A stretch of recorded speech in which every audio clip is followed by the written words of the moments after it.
Good day everyone. So now I will discuss Gagne's condition of learning. So the main idea of Robert Gagne is to actually allow students to learn.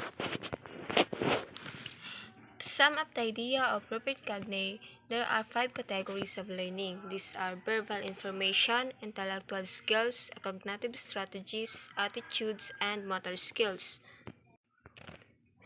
So moving forward in designing instruction, we have 9 events of instruction that we can actually apply in designing our lesson.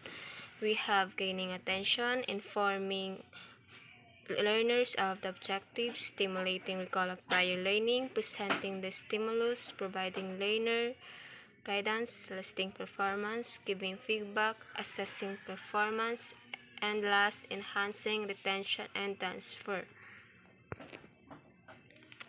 Gagne's principles.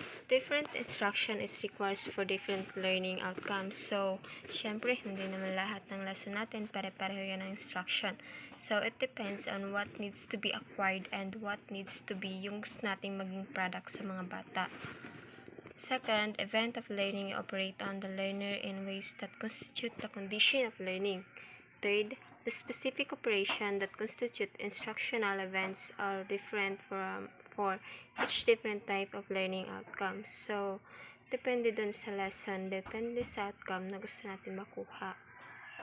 Fourth, learning hierarchies define what intellectual skills are to be learned and a sequence of instruction. 2 types of condition of learning: internal condition and external condition.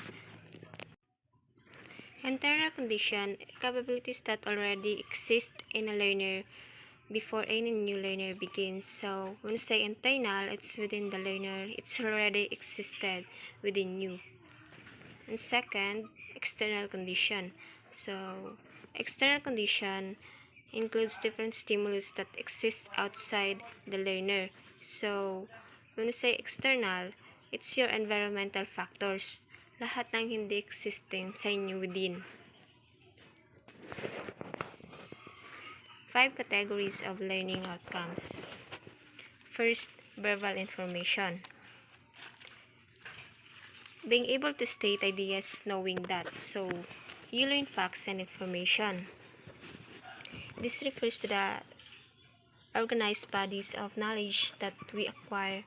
They may be classified as name, facts, principles, and generalization. Second, intellectual skills. So, knowing how. You learn how to do things. When we say intellect, it's our ability to explain it on step-by-step process. Before we proceed to the third category of learning outcomes, we have to consider the 5 subcategories of intellectual skills. First, discriminations. It is the ability to distinguish one feature of an object or symbol from another, such as textures, letters, numbers, shapes, and sounds. Discrimination, learning to tell things apart. Concrete concepts. The ability to identify a class of objects, object qualities, or relations by pointing out one or more examples or instances of the class. Concrete concept, learning about things based on their physical features. Third, defined concept. Require a learner to define both general and relational concept by providing instances of a concept to show its definition. So, defined concept, learning about things based on their definition, not just how they look. Fourth, rules. It's a learned capability of the learner by making it possible for the learner to do something rather than just stating something. So, rules, learning how to follow rules to do something. And the last, higher order rule. Process of combining rules by learning into more complex rules use and problem solving.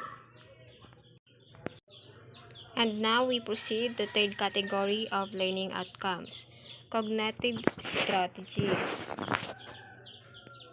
It refers to the process that learners guide their learning, remembering, and thinking. In cognitive strategies, you learn how to think and learn effectively. And the fourth, attitudes. The internal state that influences the choices of personal actions made by an individual towards some class of things, persons, or events. In attitudes, you develop your beliefs and values. And the last, fifth, motor skills. Executing movements in a number of organized motor acts such as playing sport or driving a car.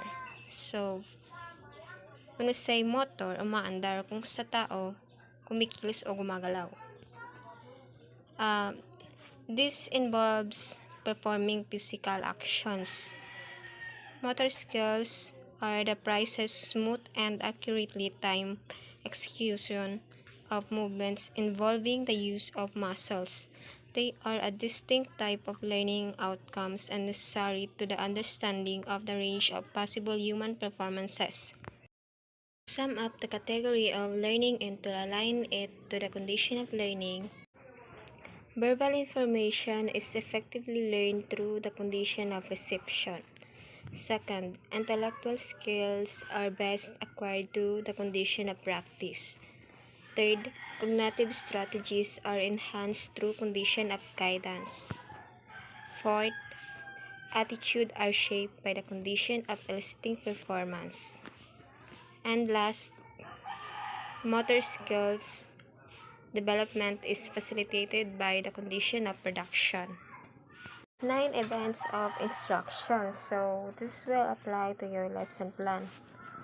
First, gain attention of the students. Ensure the learners are ready to learn and participate in activities by presenting a stimulus to gain their attention. So, we need to start with something interesting to grab their focus. Dito na papasok yung motivation. Second, inform student of the objectives. Inform student of the objectives or outcomes to help them understand what they are learned during the course. Provide objectives before instruction begins. So, we need to be clear about what they should know or be able to do by the end of the lesson. Third, stimulate recall of prior learning. Help students make sense of a new information by relating it to something they already know or something they have already experienced. So, kailangan mayroong recall before introduce new lesson para mayroong continuation. And fourth, present the content. We need to present the information in a clear and organized way.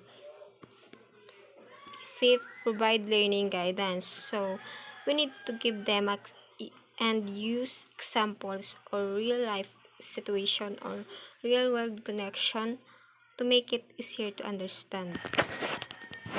6. Elicit performance. So, we need to give them a chance to use the new information or skills. 7. Provide feedback. Provide immediate feedback of student performance to assess and facilitate learning. So, we need to tell them what they did well and what they can improve on. 8. Assess performance. In order to evaluate the effectiveness of instructional events, you must test to see if the expected learning outcomes have been achieved. Performance should be based on previously stated objectives. So, we need to see if they really got it by giving them a quiz or assignments. And last, enhance retention and transfer. To help learners develop expertise, they must internalize new knowledge. So we need to show them how the new knowledge or skills can be applied in different ways.